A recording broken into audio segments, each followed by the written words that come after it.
Hi everybody, this is Ryan. Before we get to the episode, I just wanted to say real quick that this was the first time we ever recorded anything and we did have some tech issues. You will hear some banging and also some static sounds at points. These are things that we have figured out for the future, so thank you for your patience and thank you for listening and just enjoy the episode. Hello and welcome to Franchise Me. I am Ryan. And I am Andrew. And this is the show where two friends go on a journey to find the ultimate movie franchise. Each week we'll be talking about a film or films in a series, breaking them down and seeing if they are truly worthy of being in a franchise. As we finish different series, we will compare and rank them among each other in order to find out which one is truly the best. This week we'll be talking about The Fast and Furious, and over the next 9 weeks we will be breaking down every film in this franchise. So we're doing Fast and Furious, yes. The Fast and the Furious. The Fast and the Furious, not to be confused with Fast and Furious 4. Probably the most confusing series of titles, I feel like. Yeah. When you look at The Fast and the Furious, then it goes to Too Fast, Too Furious, and then it's Tokyo Drift, and then it's Fast and Furious again. I think these first 4 are the most confusing, and then after that, it kind of makes more sense to me because it's like Fast 5, Fast and Furious 6, Furious 7. Yeah. It makes sense. It's like the franchise that wasn't meant to be. Right. Because they did one movie and then somebody's like, well, we'll do another one and not everybody's really back and, we'll kind of make our own thing. And then it's like, well, they wanted to do a third one. Hey, the first 2 made money. Well, we can't get Vin Diesel and we can't get Paul Walker. So let's just make a completely separate story. But hey, Vin Diesel's back. So let's go back to that. Vin Diesel wants to make a Riddick movie. So let's get him back. let's shake him down for some cameo cash. Exactly. So even going through those titles, especially with Too Fast, Too Furious, it's interesting that, it kind of makes sense that they probably had to do something different for the third movie because we haven't watched it yet. But I don't think Too Fast, Too Furious is one of the better ones in this franchise. From what I understand, it's the worst. Yeah. Right. Kind of a Mission Impossible 2 situation. Yeah. I've seen 1, 3 in high school, 5, 6, 7, 8, and Hobbs and Shaw. So I've not seen 2, 3 all the way, 4, and 9. I hadn't watched any of these first 4 movies. We saw Fast 5 together. Never saw 6. Saw 7. Never saw 8. And obviously I have not seen 9 or Hobbs and Shaw. So it's kind of it's all over the place. Isn't Hobbs and Shaw the only other movie that has Fast and Furious Presents? Isn't Tokyo Drift the other one? Isn't Tokyo Drift technically I think it's just called Fast and Furious Tokyo Drift. Really? Yeah, there's no Presents. So they were going to do and they're still talking about an all-female Fast and Furious movie or whatever. So, or they might take other characters. I'm pretty sure Tyrese Gibson has been trying to get a spin-off for the entire franchise. But so we're doing Fast and Furious, and we started with The Fast and the Furious. This is the first one in the series that we've watched. So this was released on June 22nd, 2001. Right. So this is just hit the 20-year anniversary. Directed by Rob Cohen, who... Don't know who that is. I don't really know who that is. I don't know who that is. I feel like we should have done research on Rob Cohen. Probably should look him up. So let's pull up some Rob Cohen movies. So he did Triple X. Which also stars Vin Diesel. A Small Circle of Friends, never heard of it. Scandalous. Dragon, the Bruce Lee Story. Dragon Heart. Daylight. The Rat Pack. The Skulls. The Fast and the Furious. Then he goes to Triple X. Tales from the Crypt, Ritual. Stealth. The Mummy, Tomb of the Dragon Empire. Ooh, that's the bad one. Alex Cross. Oh, that's the Tyler Perry movie. The Boy Next Door and the Hurricane Heist. Wow. Obviously, we've heard of Triple X. I've heard of Alex Cross. I've heard of the Fast and the Furious. Funny enough, I actually know the Bruce Lee Story one. I've seen bits and pieces of that movie. It's not bad, but I know that one. It's interesting that he didn't come back for Too Fast, Too Furious. Clearly has some type of friendship or relationship with Vin Diesel. They did Triple X together, I guess. Yeah. I don't know. It's written by Gary Scott Thompson, Eric Bergquist, and David Ayer. Wow. Early David Ayer. He's one of those names that pops up on things that I wouldn't think. He kind of pops up in things and you're like, oh, he wrote this? His name to me is synonymous with Suicide Squad. Yes. And that's kind of upsetting because we all know how that's not a very good movie. But it's interesting because did he write Training Day? He did. And Training Day is just a great movie. It's Denzel's best performance for sure. But he pops up on things you wouldn't think. And it's funny because we all kind of consider him. We do, at least. We're like, oh yeah, he wrote the bad Suicide Squad movie. But it's kind of like... And I mean, hey, there are reports. Obviously, he just came out with this big thing saying that that's not his movie. He basically had nothing to do with what came out. He's taking basically no credit for the theatrical version of the original Suicide Squad. He got snidered. He said they brought in a completely different team. I think it was like a trailer editing team to edit the Suicide Squad movie. Wow. He said that his original cut had no like jukebox songs. Like there was no like. It was all like score. There was no like music. Yeah, he's basically claiming that they ruined his movie.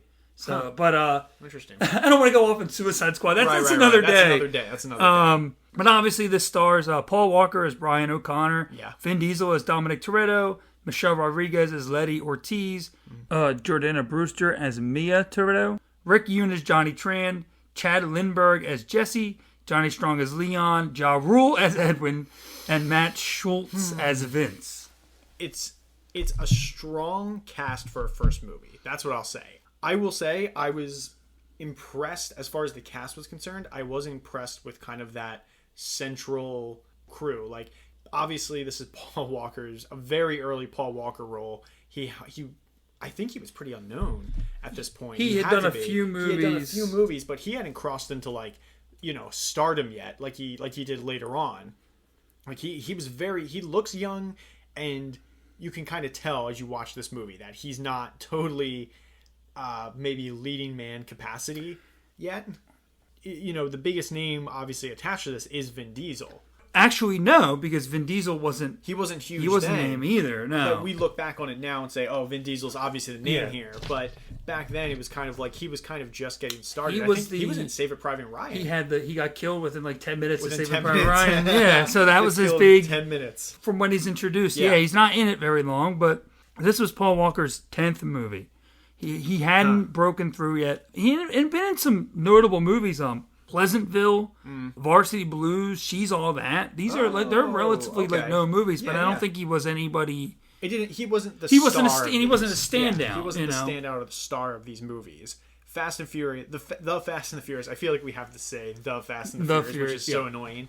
But it feels like this was the breakout role for him, quote unquote. I guess like it was kind of like he comes up and he's in this movie, and you're like, oh, that's Paul Walker, and you can kind of tell he doesn't seem totally... He's not in his element confident being in that kind of role. Like, when I was watching it, I felt like he wasn't totally confident.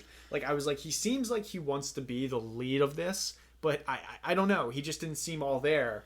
Whereas with Vin Diesel... So, with Paul Walker as Brian, and having a little bit of experience with these movies later on, that... he definitely grows into that role, and he becomes more comfortable and confident in his acting and for sure. and his position in this franchise. Vin Diesel sets that right away. He's here, and he's not great. I laughed at some of his dialogue, but I'm gonna be honest. I really liked Vin Diesel in this movie. He's intimidating, but like comforting. Yes, in scenes. Yes, Jordana Brewster as Mia gives this speech about how Dom like draws people in. Yes. And he has this gravity that pulls people in. Yes. And you believe that. You really believe that. This helped kind of establish him as, an action star, as a leading man. For people to bank on him. Yeah. Like, he got really big roles after this. Yeah. Like, he was able to really get big roles because he was the standout. I think he did Pitch Black right before this, so the first Riddick movie. But, yeah, this definitely helped elevate him up and really established him. So... yeah, I think Diesel owes a lot to this role, and you can tell he's really appreciative of. And Vin Diesel's, he's kind of a weird guy. He says some things he probably shouldn't say. Yeah. Recently he's spoken about Dwayne "The Rock" Johnson, and he's willing to do anything to get a performance out of somebody. But if he's producing it, and he will do whatever. We'll talk about this more when we do Too Fast, Too Furious. But he said the reason why he turned down Too Fast, Too Furious is because they weren't taking the Francis Ford Coppola approach. And like when you look at a movie like this, I don't think Francis Ford Coppola. He wanted like a Godfather situation. I guess he was afraid, and we still see this now, but I guess back in the day, it was very more common to like, we're gonna make another movie, like we'll make another Fast and Furious movie. there's a script here that it involves cars. Let's just slap Fast and Furious on it and call it a day. Right. We're not setting out to write another movie, and he was afraid they were going to do that. Huh. So he turned down, I think, a pretty hefty offer to come back Wow. for the second one because he was afraid it just wasn't going to be good. He didn't want to be anything that wasn't good. So, spoiler alert, he was right.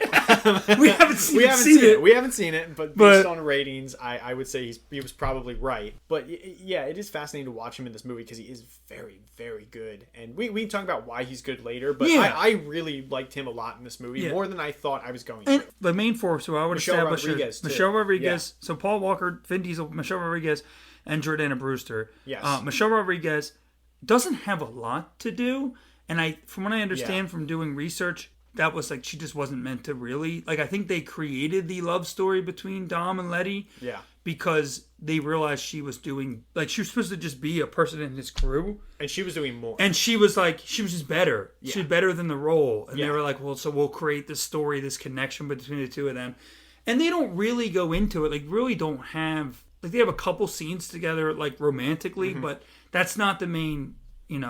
That's not the thing. No, it's not the main story. And I think that's something that's established later on. They're much more invested in the Paul Walker, Jordana Brewster romance than they are Diesel and Rodriguez. And obviously, unfortunately, for obvious reasons, they had to back off in that relationship later on with the passing of Paul Walker. Right. So that I think that we get more focusing on Michelle Rodriguez and Vin Diesel's relationship. Right. But no, she's really great. She's a standout. And again, she was somebody who I don't really think was known, really hadn't done anything. So I think right before she did that movie, she did have a very big role that she was lauded for. Critics really loved it. Girl Fight? That's the only movie she did before this. Yeah, Girl Fight was the one. She got a lot of props for that movie. And then she popped up in this as her second role, and she's very good in everything she pops up in. But particularly this movie, that character is awesome that she creates. It's really cool. It's a really good character. You really believe that she lives this life. She could have been such a generic just the girlfriend, you know what I mean, or just the girl, you know what I mean. But she really stands out with it, and she's very charismatic, and it tells, and it's very believable. When she's doing the race against and pulls the money out. Yeah. You really buy into her and she's gonna mess this guy up. Yeah, she's also she's a total badass. Yeah, absolutely. You know what I mean? She's absolutely a total badass. And that's really cool to see. And then lastly, Jordana Brewster, who is the one here who I know probably the least about. I didn't know much about her, but she's also popped up in every movie except Tokyo Drift and Too Fast, Too Furious, right? No, so she's not an 8. They had to start writing her kind of out because with the death of Paul Walker, and she's so attached, you kind of can't have that character without going, well, why isn't Brian here? Right. So it's, unfortunately to her, she kind of gets shafted too. It feels like they could have written around that because she's also Dom's sister. So they bring her in for 9 for that reason, which again I haven't seen it, but from the trailers and what we know about it, John Cena is Tom's brother. Obviously. They bring in Mia. They bring Mia back to fit that dynamic of, well, here's my two brothers kind of a and sibling rivalry. Yeah, exactly. Thing, right. And while I'm on Dom's side, I'm kind of torn because there's my other brother or whatever. So John Cena, who looks just like us. We don't know if it's an adoption, if it's one of those we grew up in an orphanage together. He's my, you know what I mean? We don't know if it's, we can't knock it yet. Right. I haven't seen it because you're right. Maybe he's a step sibling or something. Yeah, or whatever. Right. Maybe an orphanage, and you're and right. I don't want to know because I'm going to watch that movie. We're going to watch it. We're going to get to it. Right. Because of everything going on, we didn't get to see it in theaters, and I'm going to build up to it. And I'm going to get to it. I'm going to watch all these and get to it. Yeah. So, is there anybody else in this cast that stands out to you, or Ja Rule? Ja Rule stands out to me. I was. Did you know he was in this? No, I didn't. I didn't know, and I actually didn't know who it was at first. I knew it was a rapper. My first instinct was Exhibit. I thought it was Exhibit, and then I went, oh, it's Ja Rule. I looked it up and I went, oh, that's Ja Rule. And it's funny because this is the only one he appears in, correct? Yes. he gets replaced essentially with Ludacris later on. So basically, not replaced. Like, it's not like they're putting him in that role, but like I watched this and I went, oh, there's Ja Rule, and again, he doesn't have many scenes. He's kind of only in the beginning of the movie, in that race scene in the beginning. But boy, oh boy, does he do a lot in that small little section. There's a lot going on with that character for the small section he's in. He's got a lot to work for. He's got a lot to work for. He's got a goal. He's aiming for the goal. Unfortunately, he doesn't get it. He's got a lot to work for is a nice way to put it. He's got a lot to work for. Yeah, I mean, that's interesting that they established that, what his reward is if he wins this race. Yeah. He gets a little bit more than just the money. Yeah. Which is completely fair, I guess. Yeah, I guess so. It's a comedic role. He plays it well. He's fine. So, and I guess this is more of a fact for the second one, but basically they did offer Ja Rule, I think like $500,000 to come back for the second one, and he turned it down. And instead they were like, okay, well, we're just going to make a new character and we'll bring in Ludacris. And obviously that led to Ludacris comes back. So if Ja Rule hadn't turned it down, and Ja Rule's not really relevant that much anymore. The last thing people talk about Ja Rule is the Firefest situation where he's ripping off people for money. No offense, Ja Rule, because I know you're listening, but where Ludacris has genuinely stayed very relevant. I'm not a big music guy. I don't really know much about it, but I don't think he's really done much with music recently. Like he'll be in people's songs, but I don't think he's really. He was huge in the early 2000s. Yes, huge. He was a huge rap artist, and you're right. He's kind of drifted from music more, and he seems to be investing more in acting. But because of these movies, he is still relevant. Yes. People know who he is. They go, "Oh, Ludacris!" They know who he is. People are like, "Who's?" A lot of people, I feel like, a lot of kids are like, "I don't really know who Ja Rule is." Right. So yeah, because he's not relevant anymore. Music wise or acting wise. Whereas if you flip it, if Ja Rule accepted Too Fast, Too Furious, people would know he'd still be today around. We would be talking about Ja Rule going, oh yeah, Ja Rule and he's fast, but we're going to end up later talking about Ludacris. And I mean, that's to say if everything were to play out exactly the same, because I guess if it was going to be the same character, maybe he would be brought back differently. Yeah. I have not seen Too Fast, Too Furious. I don't know Ludacris's role. I know where he goes later. Yes. But I don't know where he is now. So I don't know if they were going to use Ja Rule's Edwin in the exact same manner as they would use Ludacris's character. I mean, and with these movies too, and you'll, from what I understand, you'll see anybody can come back. Anybody can come back. You're right. If they really wanted Ja Rule, they'll get Ja Rule. But again, so there's some real parallels. This is, I know we're doing the Fast franchise now, but later on, I'm sure we're going to get to Mission Impossible. The parallels between these two franchises of what you just said, anybody can come back. Yeah. They can do that for Mission Impossible as well. Yeah. So you kind of look at this and you go, yeah, they can bring anybody back, which is always really great. Eva Mendes is obviously who we won't go into too much, but is in 2, who comes back for a very small cameo thing for a post-credit scene. It's kind of like, it's funny how they kind of just pull those off. In this cast alone, Vince comes back. Yes. I don't know if you knew that, but Vince does come back. Huh. Interesting. So we do see some of these characters again. So I will say this too. Vince stands out to me as well, because I didn't say that before. I have a thing about Vince, and I'm going to talk to him. I'm going to talk about Vince in a little bit. We can get to it. Because I kind of feel like Vince is a sympathetic character. Like, I don't think they meant him to be a sympathetic character, but I think that he kind of is a sympathetic character. Sure. And I have my reasonings for that. I'm excited to hear them when we get to it. I would love to hear it, because I had trouble liking him, but maybe you can switch my viewpoint. So this had a budget of $38 million. Wow. So that's pretty low. That's pretty low for a movie this big. But honestly, there's not a lot of stunts. There's not a lot really going on. Yes. And that's something I want to touch on later too. Well, I mean, I guess I can touch on now a little bit. Like, the stunt work is compared to these other movies what they do later. It's almost non-existent stunts in this movie. Yeah, well, it's just very the story doesn't require that. The story doesn't require it. Also, it's like the things they're doing, even with the truck heists, like those stunts, everything feels. This movie feels the most based in reality. Yes, with their stunts. I was thinking that I was like, oh, this could happen. Whereas you watch these other movies, and obviously this could never happen. Like, you're like, this is just absurd stunts for the sake of it, for big fun. This, it's like you could see this happening, and it's very based in reality, and it shocked me, actually, because I was like, oh, I thought all of these movies were meant to be like crazy, and then I watched this and I was like, oh, this wasn't bad. I mean, I was and in its own way, because it is real. It is very intense at times. Yeah, because it does feel real.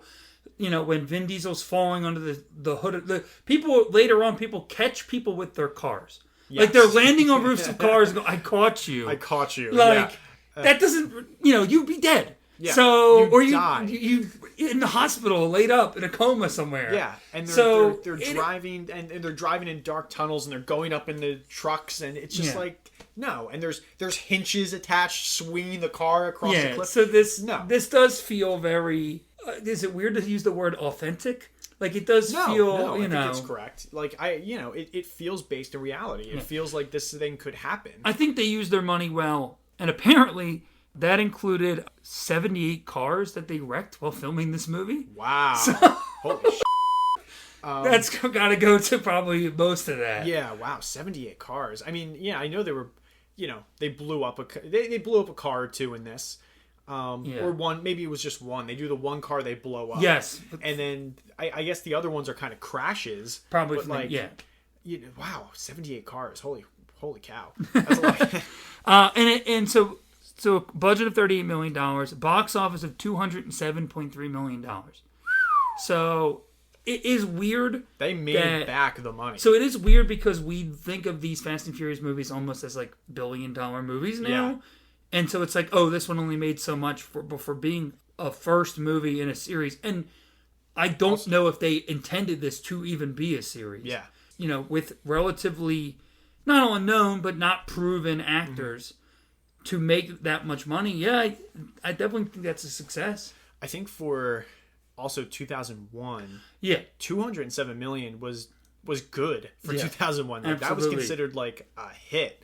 Where, because we live in this world now where, Marvel's making billion-dollar movie, literally making $2 billion off Avengers, and Avatar's making all these movies making billions now. But back then, 207 million was nothing to turn your nose at. Like, people went to go see this movie. Yep. And it's interesting because, again, it's the first in the franchise. It's good. It's a pretty good movie. And it does well, and it makes the money back, it makes the 38 million back, and it makes so much more than that. I mean, the payday for the actors, I'm sure, was incredible because they were like, "Holy wow!" Like, we made money. I'm sure they made money. Yeah, I'm sure they made money, and it's all the more curious. It also kind of, you just mentioned too, with Vin Diesel not choosing to come back for 2, which you think he would after this one was such a success. It kind of makes him. You respect him a little bit more because he's like, I'm not just doing it for the money. I want to be in a good movie. You would think that this is the guy, because we talked about this before, that he has so many franchises, or he's been involved in so many things. He's involved with Marvel, Triple X, Riddick, Fast and Furious. Apparently, he's going to be in the Avatar sequels. And I think he's trying to do that with Bloodshot now. Yeah, he's trying to make Bloodshot. Trying to get Bloodshot. So this is a guy you would think is like, he's doing this for money, but I actually genuinely think he enjoys doing it. Yeah. And he wants to make what he thinks is entertaining or good movies, you know? Yeah. And he doesn't want to do something for the sake of doing something, especially back then. So, yeah, absolutely. I do give him credit for saying, no, I don't like where this is going. I don't like the story. And choosing not to be involved. So, good for him. Yeah. So, yeah, we have a synopsis here. I'm going to be honest with you. For the first 20-25 minutes, I didn't know what this movie was about. I was watching it and I'm like, they don't reveal that Paul Walker is an undercover cop until a half hour, 35 minutes in. They reveal and I went, oh, here's the story. The entire first 35 minutes is just a love fest of cars, women, racing. And I'm like, what is this movie? There's no plot. We're watching a race. We're watching Paul Walker show up at the bar and order the tuna sandwich, and then he gets into a fight with Vince, and Vin Diesel comes out and breaks it up, and then he's racing the next day in the green car, and you're like, okay. and then they're racing, and then there's the Ja Rule thing, and then they kind of keep going. And I'm like, what is going on here? I'm like, there's no plot really. Like, why is he racing? Yeah. Like there was nothing was given as to why he was even racing. 35 minutes in, he goes back to the secret hideout. He gets arrested. He's going down. This is it. And then he shows up to the hideout, and all the cops are there, and you're like, oh, he's an undercover So you didn't cop. realize he was a cop? No, I didn't know. I had no... So, again, my entire basis for Fast, I just thought Paul Walker was a part of the crew from the beginning. Gotcha. Or joined the crew. Like, when I saw this movie, and it opened with Paul Walker showing up at the thing, eating the tuna sandwich, and he's racing... And, he obviously doesn't know these people. So I'm like, oh, I guess this movie is going to be like his initiation to the crew. And then it's going to go from there. That's really curious. And then he's a cop. And I went, oh, okay. There's that's the more, plot. I went, Yep. That's more interesting. Because my whole basis is, oh, he's always been a part of the crew. I saw Fast 5. He was just a part of the crew in Fast 5. So I was like, oh, okay, that makes sense. So the fact that the origins of their relationship is he's a cop and Vin Diesel is like the criminal he's trying to run down is very interesting. Yeah. So basically my official synopsis is LAPD officer Brian O'Connor is sent to infiltrate a crew of suspected hijackers led by street racer Dominic Toretto. While undercover in the crew, Brian meets Dom's sister Mia, as well as Dom's street tough girlfriend Letty, and the other members of the crew. Brian soon finds himself fully engulfed in the street racing culture and eventually realizes he may be falling in love with more than just the lifestyle. So you might be falling in love with more than just the lifestyle. That's funny. Obviously I did know, and I have seen this one before. I enjoyed this one a lot more than I thought I would, Sure. and a lot more than I did previously. I didn't realize. I thought it started off with them revealing that he was a cop. Yeah. And I love that it is a twist that Yes. that you don't know if you go into this and don't know that he is a cop. Yeah. And I love that we learn that. I actually really enjoyed how that was done. So I thought that was a really interesting element to the story. Right. I guess we can go into our general opinions, our personal thoughts. What did you think of this movie? Did you like it? Did you enjoy this? What are you thinking? I did like this. I did like it. It's a curious thing for me because being exposed to Fast 5 first and then kind of going back to this one and watching this, I think it kind of affected my view a little bit, my watch of this, because I walked away and I was like, I was kind of expecting stunts, I guess, and I was expecting some like crazy things, but I got a more grounded story than I was expecting, and I didn't hate that. I was like, oh, this is cool because we're kind of getting the origins of Dom and Brian's relationship, which is cool. I wasn't expecting that, and the twist with the cop, with him being a cop, Brian being a cop was really cool. I liked this movie, I really did, more than I thought I was going to. I went into this like, oh, this might be like 2 stars for me. I don't know how I'm going to feel about this. But it ends up being a more dramatic movie than you're expecting. Yes. I wouldn't even say this was really an action movie. Yeah. I would say this was more of a drama than anything. Like It's like with a little bit of action and obviously some comedy. But like I found this more to be a drama than an action movie. Yeah. I mean, it is in many ways. It is kind of a remake of Point Break. Yeah, and they do credit Point Break like a lot for like in the script when I was looking up to it. They're like, oh yeah, we were kind of inspired by Point Break. I'm like, it is Point Break, but we were inspired by Point Break. You stole the Point Break script. Just tell us. Just tell us you stole the Point Break script. But no, I mean, yeah, this is an entertaining movie. It's a good movie. It is funny because with this franchise, and this is what's so interesting about this franchise, is that you can start this franchise at 5. Mm-hmm. The first 4 movies, and we did. So the first one we saw was 5. Yes. You don't need 1, 2, 3, or 4. Mm-hmm. It seems like they are trying to make you Care need about those. them. Yeah. Well, like now they're like 9, like brings back 3 more and stuff. Right. Like they're trying to wrap it up. They bring the lead character back from Yes. Tokyo. Bow Wow, who's the sidekick as well. Bow Wow, the rapper. Yes, the rapper. That's funny. Well, he was Little Bow Wow at the time. When Tokyo Drift came out. In Tokyo Drift, and now he's in 9. They brought him back. Well, good for Bow Wow.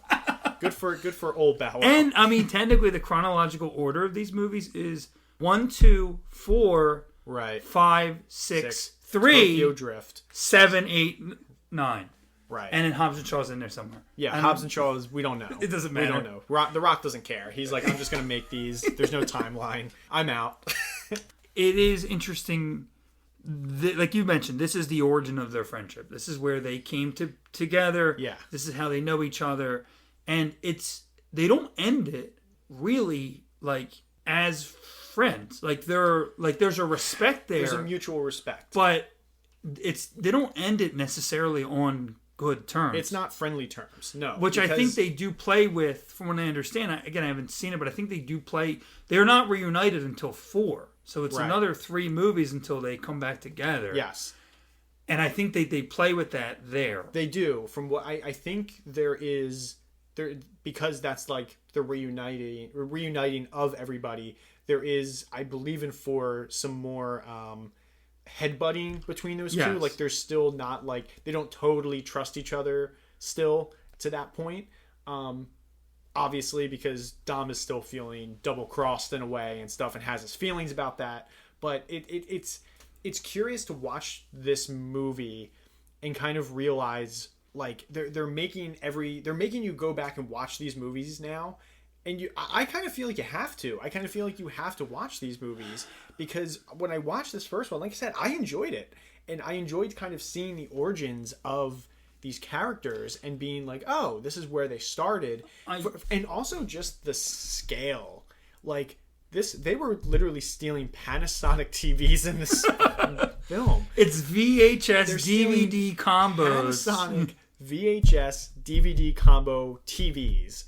Later on, they're like breaking into like these giant, banks, I guess? They're like doing these much bigger heists. I mean, they become superheroes. They become superheroes. Essentially. And superheroes / like the biggest... They're spies. They're spies. They become spies. And, you know, the biggest criminals in the world is Dwayne Johnson tries to run them down in a movie. But then they become heroes. They become heroes, yes. And it's curious to watch this movie and think, wow, the scale of this is so different now. Like, they're literally stealing Panasonic. I couldn't help but laugh. Like, when you're watching, like, Dominic Toretto's this guy who runs this, like, was it a sandwich shop? Diner, kind of? Yeah, it's like a little diner. And I guess a garage? Shop. And then he has the car garage, where they're constantly adjusting their cars for these races. Yeah, and then it becomes, you know, the great, like, they talk about, you know, The Rock is a cop in 5 who has to hunt down the greatest criminal, Dominic Toretto. You know, like, they become, you know, some of the most wanted criminals in the world from stealing Panasonic TVs. Yes. You know, like that's what he has to, that's his job. Like, you're like, come on, really? And what they end up doing, and again, becoming essentially super spies later on. It's very weird. Yeah. But it's fun. I think they use the Marvel method in a way before even Marvel did it. Right. Is that you don't need 1 through 4. Like, sure. you can go into 5. And I think you probably can go into each one separately, but if you do 1 through 4 and then you go into 5, it is more rewarding. Right. And the little bits I've seen, I've tried not to watch them building up to this, but the little bits I've seen, I'm like, oh, I think, like, you can kind of tell, like, oh, that's a character that was already established. Like, they're bringing back somebody. Like, when we first saw Fast 5, like, the Vince is in it, and I'm like, I didn't know Vince is here. Yeah, you're like, who is this? You know, yeah, but when you watch it and you go, oh, crap, there's Vince. Oh my God, he's in the first movie, and he kind of, you know, he kind of exits the movie in not a grand fact. I mean, you know, he kind of goes out. He just stops. I mean, he goes out injured, and you don't know what happened to him. We don't see him again the rest of the movie after he's taken away in that helicopter. Yeah. You're like, what happened to Vince though? Is he alive? Is he dead? We don't know. Yeah. So when he comes back in 5, you're like, oh, he's alive. Yeah, well, I was kind of expecting Jesse to, like, I'm like, oh, I wonder when they're going to bring Jesse. Oh, never mind. Yeah, Jesse's shot. Jesse's gone. That's why they didn't bring Jesse back. Okay, never mind. Yeah, and I guess since we're talking about Vince, I can tell you my feelings on that. Why I think Vince is a sympathetic character. Vince is here to be the jerk, right? He's here to be the guy who hassles Brian O'Connor and hassles him, gives him a hard time, initiates him to the crew, doesn't like him, whatever, challenges him. He doesn't trust him. He doesn't trust him. Vince is right. The entire time Vince is like, right. He's a cop. Yeah. Yeah, Vince, you're right. He is a cop. Vince is the only one who's actually right. His feelings are vindicated. And this guy comes in steals the spotlight, steals the favorite position to Dom, steals the girl he has a crush on, right? Takes everything he wants, and Vince is the only one the entire time going, this guy's a cop. And everyone's going, you're crazy. No, he's not. Like, this guy's a cop. Crazy, Vince. So, I gotta tell you, like, I kind of feel bad for Vince. The dude's, like, he's a criminal. He's a bad person. Yes. Okay? And he's a jerk. But he was living his life. And this guy just comes in and takes everything away from him. Yeah. And he's the only one who called him out. He's the only one who saw through the crap that he was giving everybody. And I can't help but feel bad for him. Yeah, I mean, I suppose you're right. I mean, he's sympathetic, I think, in that viewpoint. I think you're right. But before Brian even gets there, this guy is still a major jerk in the crew. You know, like, even before he gets there, he has obviously been... He's got anger problems. He's got anger problems, but he's also obviously been chasing and kind of being creepy towards Mia for a very long time. And she has clearly repeatedly turned away his advances in every way possible. And you're like, okay, so she's turned him away a lot. I don't really know if he had anything taken away from him, really, because he was kind of a jerk anyway. He hasn't really been a great guy. He's not a good person. Then Brian comes in and is a nice guy. And I kind of saw his anger issues come out. He's like, oh, this guy's taking everything away from you. What did you have? What did you have? You had nothing. You were kind of just being a jerk. Like, I don't know. It in a way, when he's hanging on that truck and, he gets taken. Look, when he's hanging on the truck, I was kind of like, he had this coming. He had this coming. Like, he had it coming. Like, he earned this. Yeah, I guess. I mean, I'm not trying to say that he's like a good person or anything like that, but yeah, he is the only person to call him out, and he's made fun of and he's harassed for being paranoid and for being wrong. I'll give it to you. He was right about him being a cop. He could sniff that out. I will give you that. And maybe they shouldn't have isolated Vince so badly. Isolated him to a point, but at the same time, there is that scene. Brian wins Dom's trust by picking him up and saving him from the cops. Yeah. And that's how he wins his trust. And that's why I think he does get isolated. Why Vince does get isolated. Because Vince, as we know, Dom comes in, you weren't there. And he's yelling at him that he wasn't there and that, Brian was there. He gives him his Corona. Yeah, he gives him his Corona. And, I get it. I get why he would be upset and why he would get isolated. But, I don't know. Vince... I think he's a more complex character than we think. And I'm excited to revisit this character in 5 because I don't know if you remember his role at all in 5. No, I don't. I do know where he is, and I think that they do play with that a little bit more. And obviously, it'll be Vince meeting Brian again now that he knows he's a cop. Later on. Brian has now been inducted into the crew at this point. Yeah. And left his life behind. Is with the woman that he had a crush on, or maybe loved to a degree. But him and Mia, Brian and Mia, are literally in love in this movie, and it's kind of like, ooh, Vince, he's not going to deal with that well. He's going to be flying off the handle. You'll be surprised to see where he is. Yeah, I think you'll be surprised to see where he is, and you might remember like, oh, I remember this character, and it makes sense that he's coming back. Right. So. I guess we can talk a little bit about like the uniqueness of the film. So it is obviously this is the first one, so we don't have anything to compare this to. But what stands out to you in this movie? What makes the Fast and Furious different for you, just in general? Again, I mean, we've been pretty clear. We've seen 5, and with that alone to compare it to, I would say for me, like comparing it, that again, I said it earlier, but it's just how grounded and scaled down this movie was, how it's not really an action movie. It very much is more of a drama movie. It's more about the street life of racing, this racing life that these people are living. And there's a whole, obviously this movie kind of depicts a racing culture in LA that we don't know anything about. We know nothing about street racing, but they depict it very well in this movie. And you kind of see that and you go, oh wow, this is so different, because they're not international criminals, later on heroes. They are literally just people living in LA living this street racing life, trying to just make some money and get out of there. They don't want to be there anymore. They've made that clear. They want to get out of there and they want to go to Mexico and they want to live there. And you're like, wow, these people just have like, this crew has normal dreams. Like they just have like this dream of leaving LA and going to Mexico and living on the beach for the rest of their life. Obviously that doesn't happen because we're 9 films in. But, you know, that doesn't happen. But it's really curious to kind of, for me, that's really what stood out, how unique it is. And the fact that the entire story, I mentioned this earlier, but like the entire story, how it's Brian's story. Yes. It's completely based around Brian. Like, I think he is in almost every scene of this movie.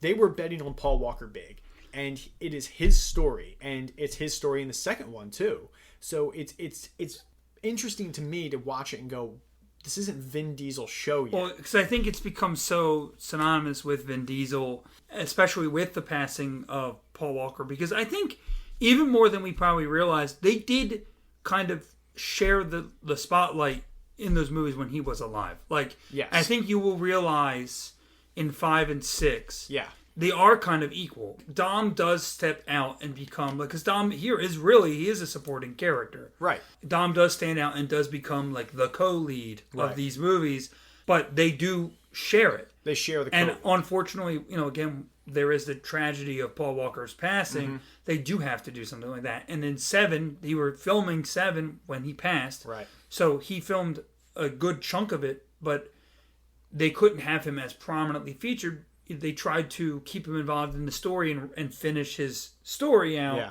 they had to work around. Yeah, work around it. So I think 7 is then definitely you start to see Dom become the lead. You know, the full lead. The full lead. And in 8, and I'm guessing 9, you know, he's really carrying everything. Right.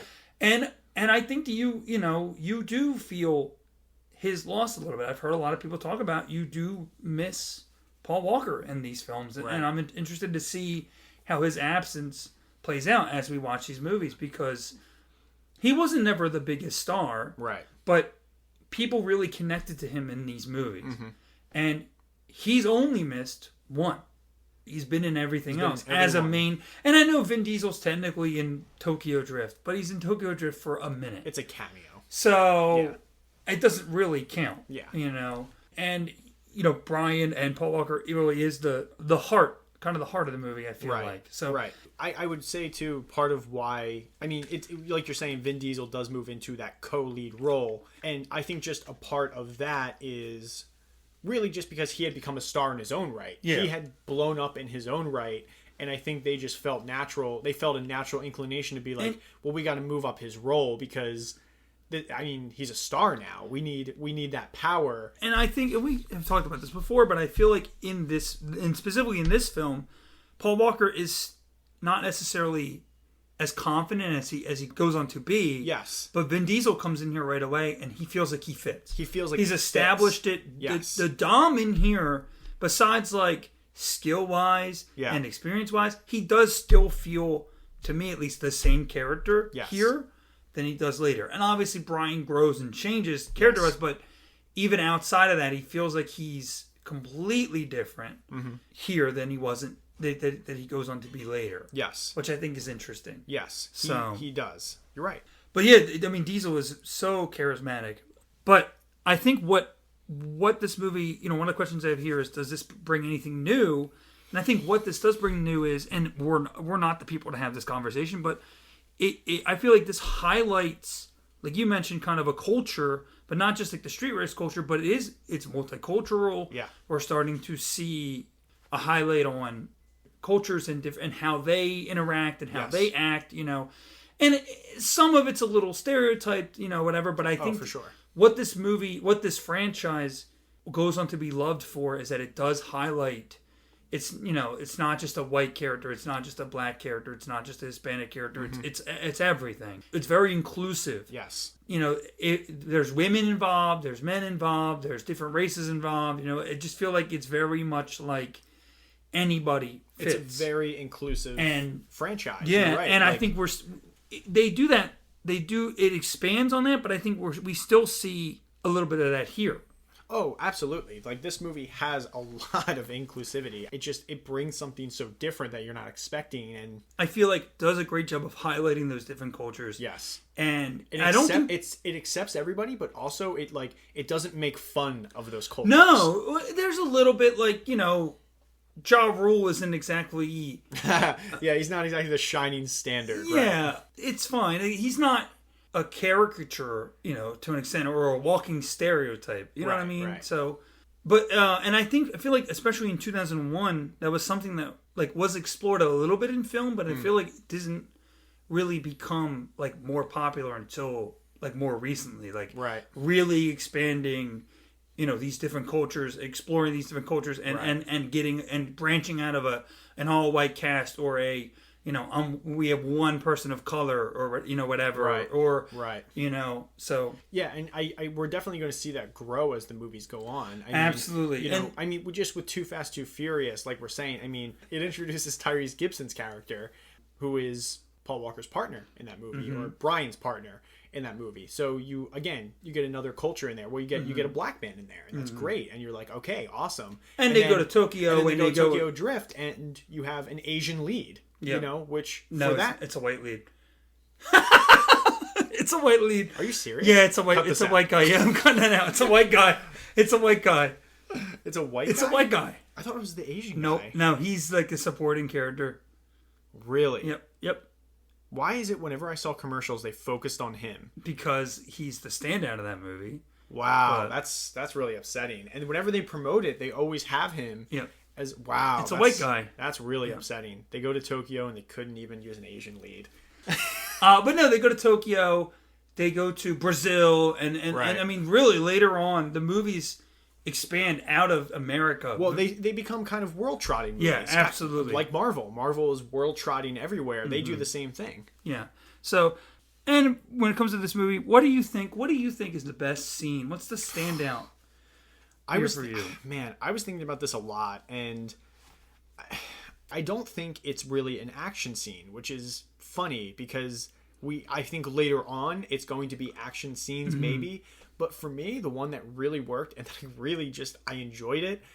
I really liked the Vin Diesel quarter mile at a time. It's a good speech.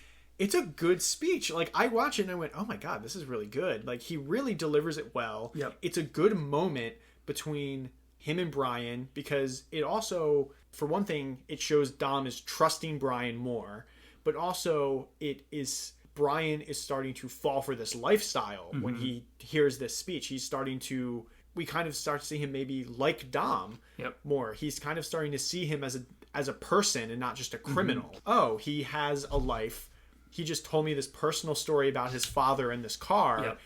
Like, And it's a good backstory. yeah, and he's like, I'm seeing him as a person now and not a criminal. I just thought it was a really great scene. And they play into that well with clearly Brian doesn't want it to be Dom. He wants it to be Johnny Tran or Hector or somebody else. He doesn't. He really he starts actively looking at the to other make guys. sure it's not Dom, because he doesn't want it to be. Yeah, he's like, I like this guy and I don't want it to be. And he starts going to the rivals and looking through their stuff and going, oh, I need to find out if it's them. And it's not them, obviously.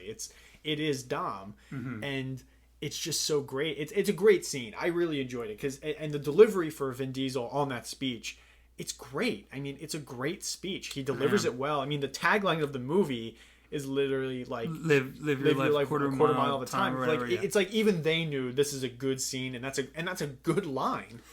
It is. So I thought that was, for me, probably the scene that worked the most. It was the best. I guess an argument could be made for like the final race between them. Which that's my scene. I figured you were, yeah. And that's not really an action scene because It's more of a race. And not even that though. It's kind of oddly emotional. Yes. Like it really, like when he pulls up, and Dom's not running away from Brian. Right. He's kind of accepted, his fate a little bit or whatever, and he pulls up and he's like, I used to race. I used to drag race on these roads. Stories. He still did it. And they just kind of, this train goes, I'm going to go for it. And it's exciting. Yeah. It's a little emotional. I will say the one thing, I didn't like the camera. Thing with the I was like, okay, we don't need all that. They didn't know how to, they learned how to film these action sequences, these races, in a more entertaining and better manner. Yeah. But I thought, like, I knew, they weren't going to hit. Obviously, they were going to get away. by the train. Right. But it's intense. I was kind of on the edge of my seat a little bit. Yeah. But the quarter mile at a time speech is a really good scene as well, and it's also a good pick. Well, also the race at the end, like you were saying, like that race, it also solidifies the respect between these two characters because they get past the train tracks. Dom obviously gets hit by another car, spins out a little bit, and what does Brian do? Brian walks up and then just gives him his keys. And there's that respect, and he says, I owe you the 10-second car, and you're like, oh wow, so he's letting him get away, and you're kind of that's when you establish maybe these guys will have a better relationship in the future, which we do see later. Yeah. But it establishes that early. I think that helped Dom trust him more. It works that is if there's never a sequel, this never continues. It's a fitting ending for this story. Yes, if they weren't planning on doing more, this is how it would end. Yeah, and I think that fits. You don't need that closure, but it's nice to get that closure at a later time. Yeah, and you get the post-credit scene.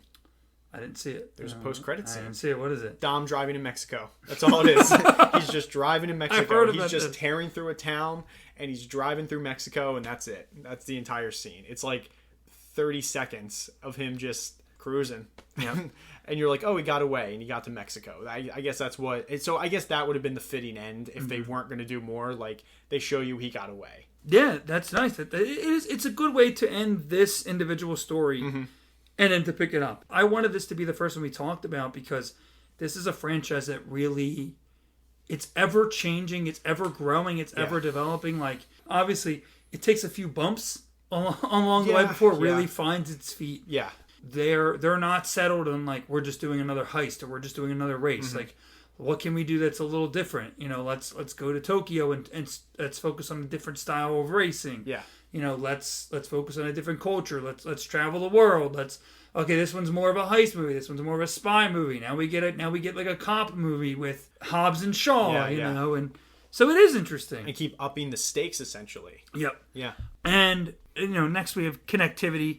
There's not really much to connect to. It does establish, the world. I think we'll definitely connect it more when we do 2. Well, as we go on, we can connect it and see how they fit. But I think it does do a good job of setting up this world, establishing these characters. For sure. Yeah. And I figured this was a good time to talk about casting.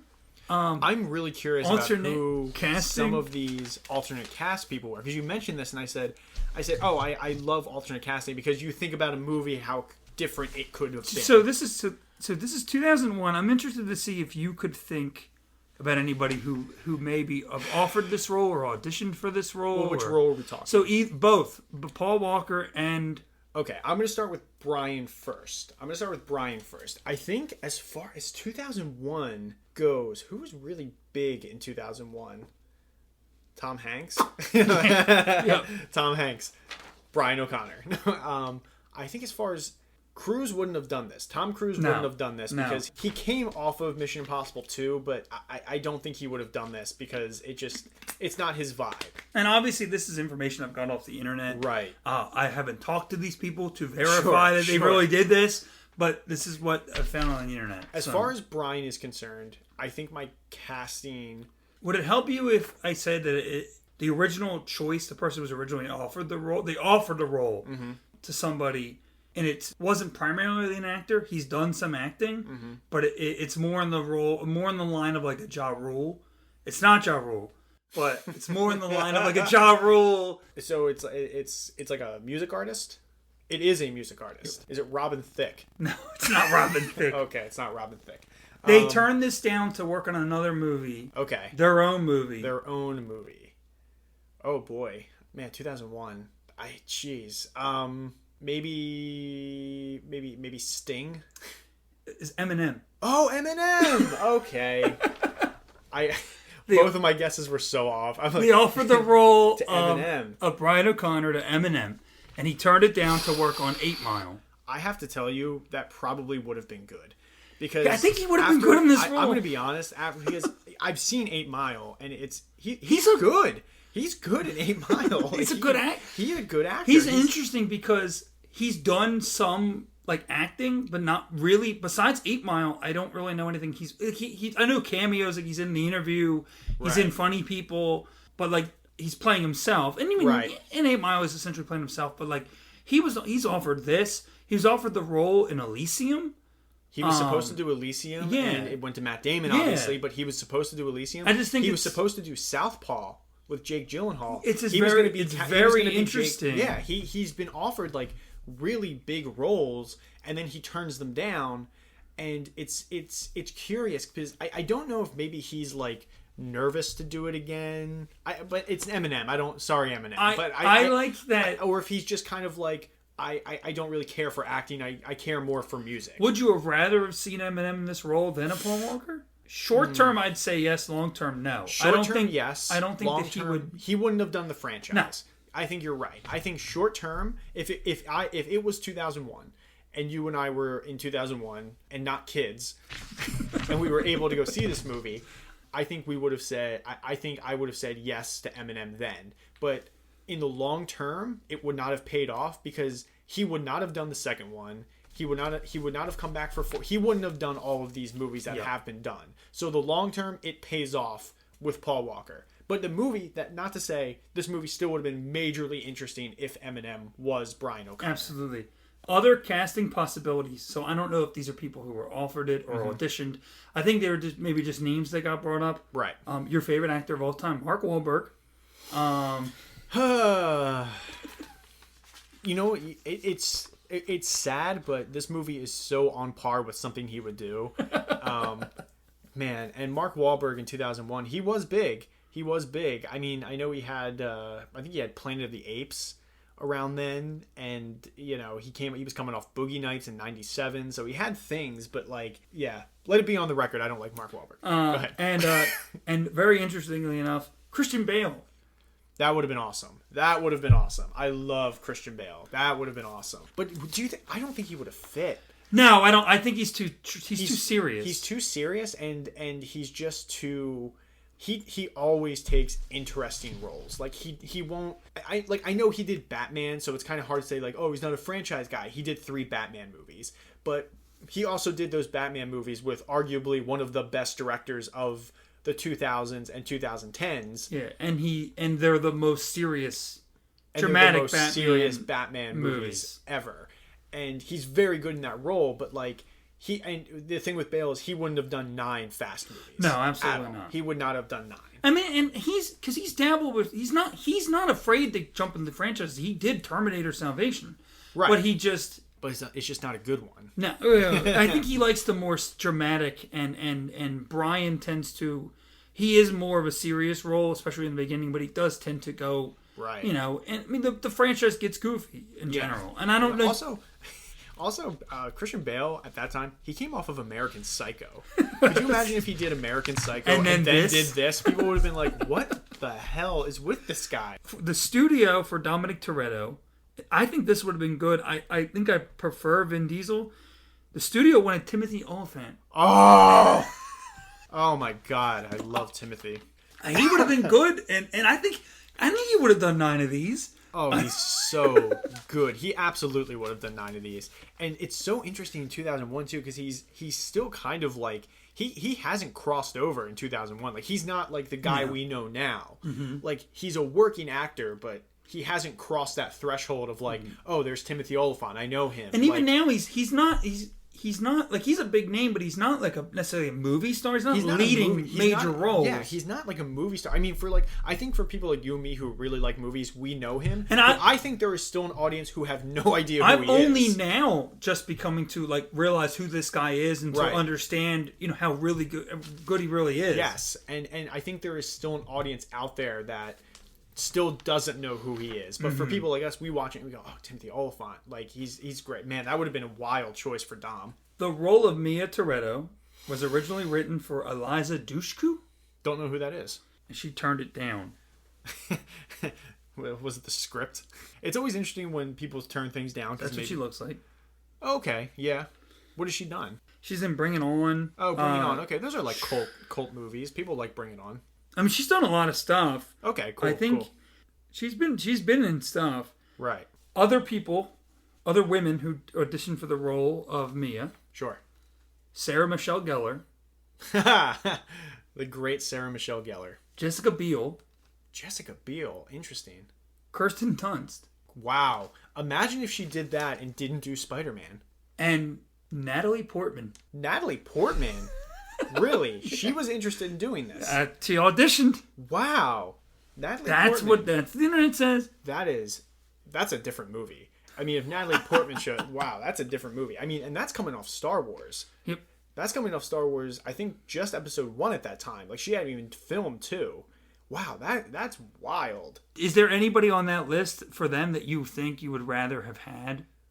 I think Natalie Portman. That's a great choice. Yeah, but again, I think she may be more serious. Okay, I'll say this. I think Sarah Michelle Gellar probably would have been great. And who's the other one on there? Jessica Biel and Kirsten Dunst.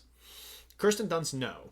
Absolutely not. You'd rather have her in Spider-Man. I'd rather have her in Spider-Man. Absolutely. I would take Jessica Biel, though. I think 2001 Jessica Biel, probably. But Kirsten Dunst, if she took this movie, she probably would not have been in Spider-Man. Yeah. But then maybe she would have been dedicated but then to the she would have done 9 movies. She would have done 9 of these movies. And, that's kind of crazy to think about. But also, I don't think Kirsten Dunst looks the part. No. For what they were going for, I don't think she looked the part. I think the thing with Natalie Portman is... I think they would have tried to expand the role of Mia. Like nothing against Jordana Brewster, but Mia's not the most important character. Like she's there for Brian, and she's important to him, and she's important to his story. Right. But she has stuff to do, but she's not like Michelle Rodriguez is more of a standout, I think, than her. Absolutely. You know what I mean? And I think they would have maybe tried to expand Natalie Portman's role a little bit, too much. If Natalie Portman came to that movie, an already acclaimed actor and had already been in Star Wars and was signed on for 2 more Star Wars movies, they would have expanded that role for sure. Because they're like, oh, we have Padme Amidala here. We have to really expand this out. Yeah. So, I think you're absolutely right. Would you rather watch a series with Timothy Olyphant in this Dominic Toretto role than Vin Diesel? Here's what I want. I want an Eminem Brian. I want a Timothy Olyphant Dom. And I want a Natalie Portman Mia.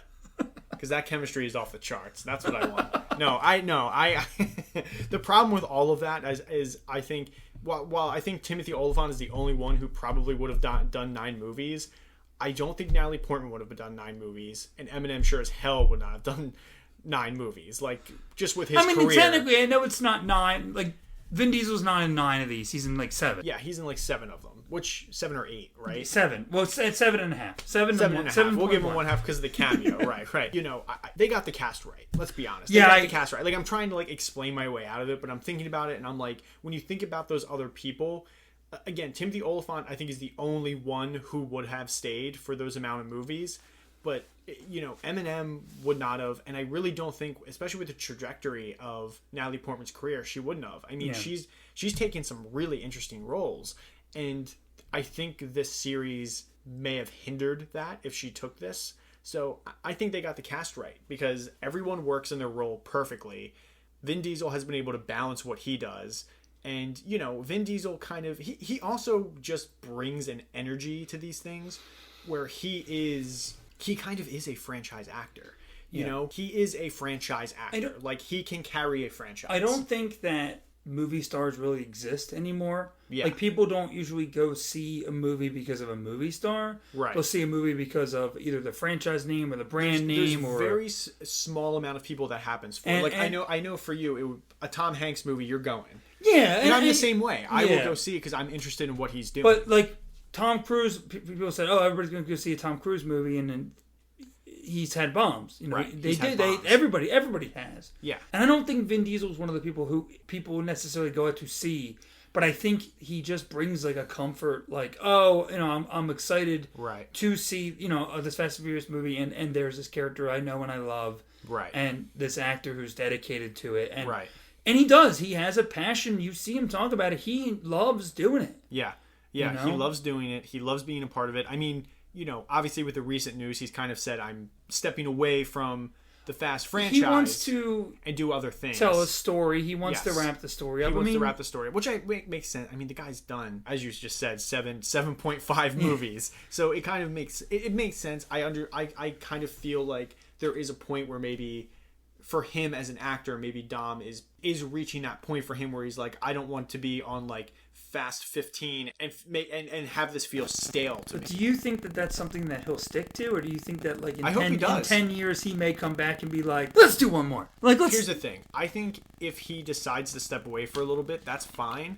If he comes back in 10 years, maybe that'll be revitalized for him. You know, maybe he just needs a break from the Dom character so it doesn't become stale to him as an actor. Because there's total potential there. Because especially if they don't kill Dom off, which I doubt they're going to do. But like 10 years later, if for whatever reason Vin Diesel is feeling it, I mean, I don't know how old that would put him. I feel like that puts him in his 50s or 60s, right? 54. He would be 64 if he came back. Even if it's just like a supporting role in a fast movie. Yeah, I think that he'll like if they're like, oh, we're gonna go see like our old friend, kid, and they open the garage and there's Vin Diesel standing there, go, hey kid, family, and then that's all he says. That's all he says. He his kid will be in it or whatever. Yeah, his kid will be running things. Yeah, and as far as connectivity, you know, just based on this movie alone, based on The Fast and the Furious, is this worthy of a continuation of the franchise? Absolutely. Like this movie, it begs for another one. Like you finish it, and I will say when I finish this movie, and we already know there's more, but if it was 2001 and I watch this, I'd say to myself, yeah, I'd like to see these characters again. I would definitely love to see these characters again in some fashion. Yeah, I agree with you. It is hard to answer that question because, like you said, we know about it. Yes. So, and again, I can lead us talking about the future of this franchise. Again, you know, should there be a sequel? We believe, there definitely should be a sequel to this. Based on just this movie. Yeah. And you don't really know what's ahead of you. You've seen 5, you've seen 7, but you probably don't remember anything. Right. What would you like to see the continuation of this franchise go, and how long do you think that could be sustainable for? If I was looking at this and saying, oh yeah, here we go, at that time I would probably just be like, oh, it probably just needs to be a trilogy, because trilogies were the thing. Yeah. Like that was the thing. I mean, you know, Star Wars had a trilogy. Indiana Jones at that time had a trilogy. George Lucas was working on a new Star Wars trilogy. So it's one of those things where you're like, I probably would have said a trilogy. If you told me 9 movies, I would have laughed in your face and been like, come on. But a trilogy is probably what I would say for that. Mm-hmm. Yeah, absolutely. And then where do you think that this movie could have gone or should have gone? What would you like to see out of The Fast and Furious 2? Not Too Fast, Too Furious. Right, gotcha. So if you were pitching The Fast and Furious 2, where would you have taken this? I haven't seen 2, but if I were to write 2 myself and I were to pitch 2, you know, Vin Diesel's coming back. Like, I'm going to make it more of a cat and mouse movie where kind of Catch Me If You Can type deal, where maybe it's not just because most of this movie takes place in LA in this contained place. I would love to see a second movie where it's just Paul Walker and Vin Diesel just tearing through the country. Paul Walker's trying to catch him. Brian is trying to catch Dom. They're tearing through the country. They up the stunts of how they're like, there's like, you know, jousting car matches and stuff like, just stuff like that would be really cool. That's what I would love to see. Just like a cat and mouse ripping across the country road chase, and kind of like Mad Max, not as crazy as Mad Max obviously, but in that vein of them just tearing through. And in the third one you can do, he catches them, Vin Diesel's redeemed.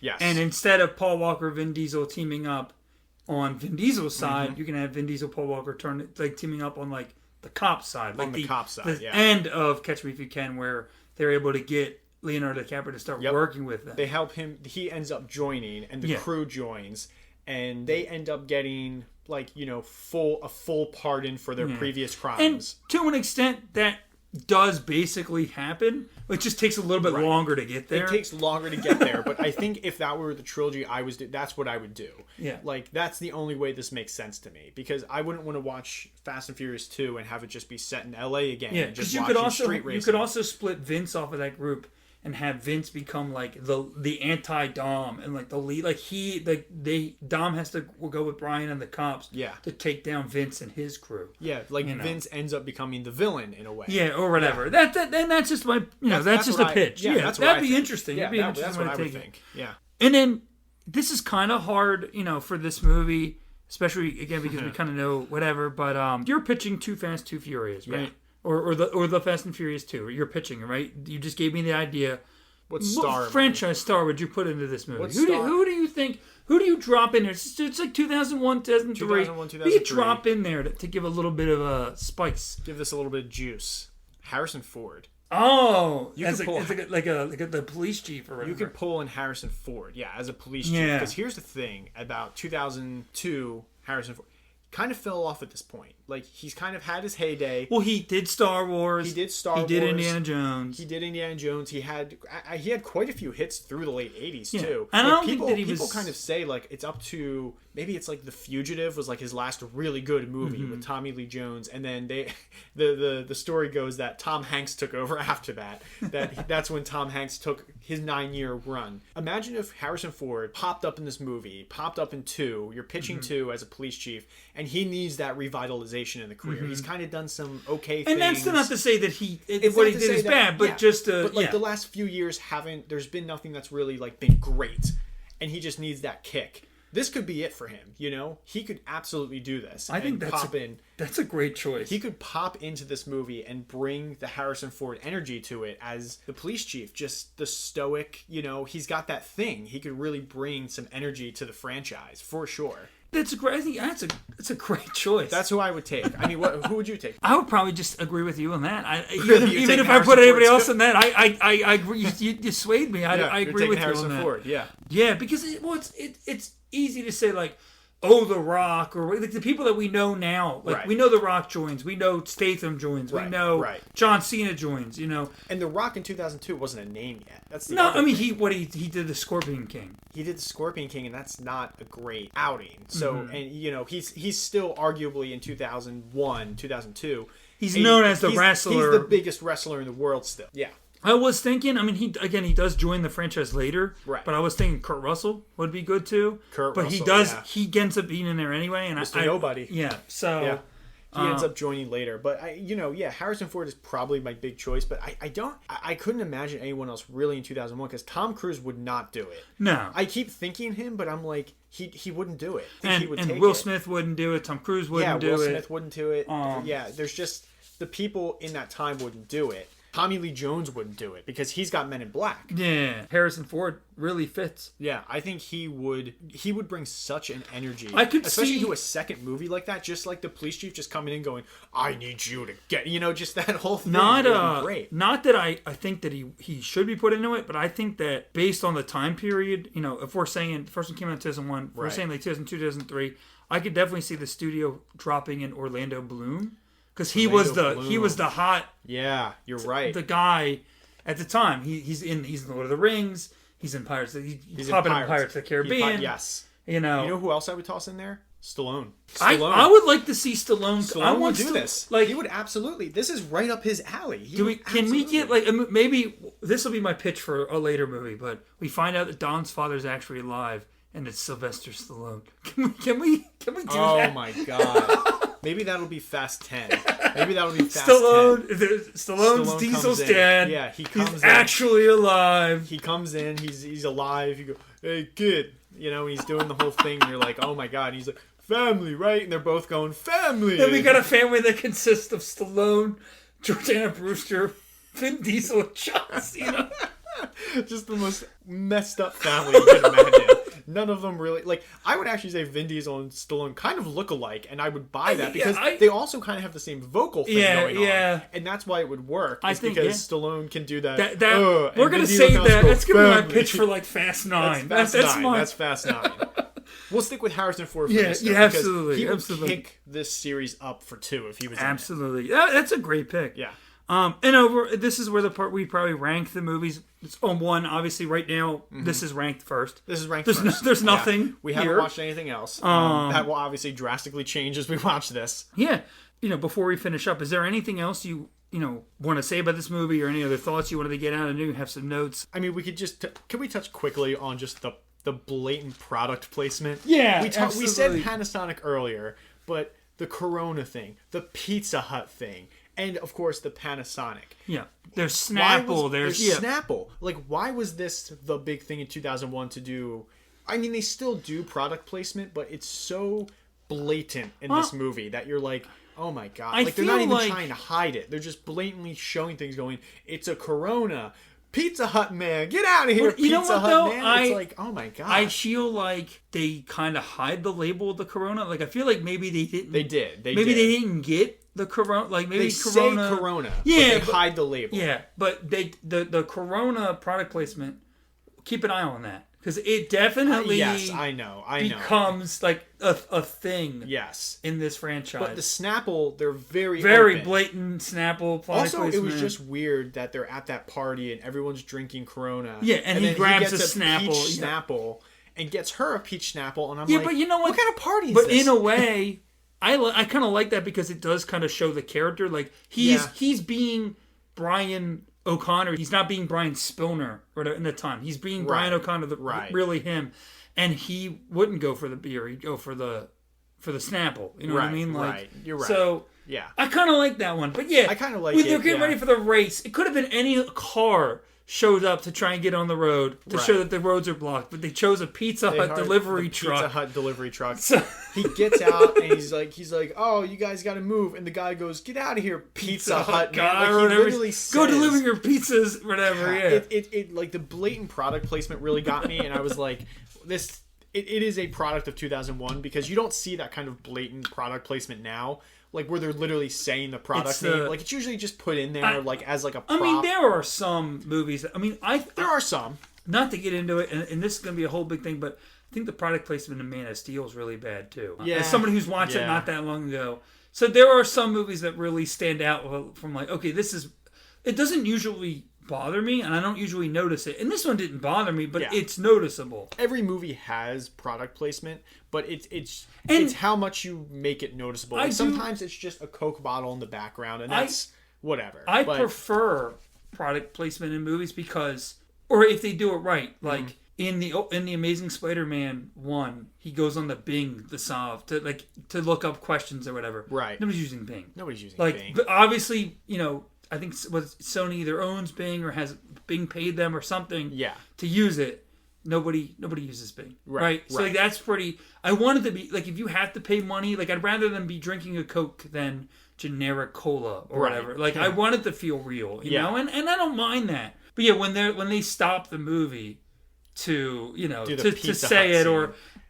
and I don't mind... Again, I don't mind this, but in the 2017 Power Rangers film... Where Rita Repulsa goes in and eats a Krispy Kreme donut. Yeah. You're kind of like, okay, we get it. Krispy Kreme, it's a great donut. I'm not saying it's not. It's a great donut, but it's just, it's so blatant. The other thing that was funny to me in this movie that I just want to say is just some of the technology just hasn't aged well. Oh, absolutely. Like, there's literally a floppy disk in this movie where he puts a floppy disk into and I'm like, oh man, this is such a product. Like, just some of the technology is so funny to see in this movie because if you're like, imagine you're a kid now, right? You're gonna watch this movie, say a kid is watching this movie now, they're gonna show that floppy, they're gonna be like, what was that? They're gonna be like, what was that? You and I know it is because we were on the back end of floppy disks, but for kids, they're gonna watch it and go, I have no idea what that was that they just put in the computer, and I've never seen anything like it. Other than that, though, I mean, my feelings on this movie overall is that this is a much better movie than people, I think, give it credit for.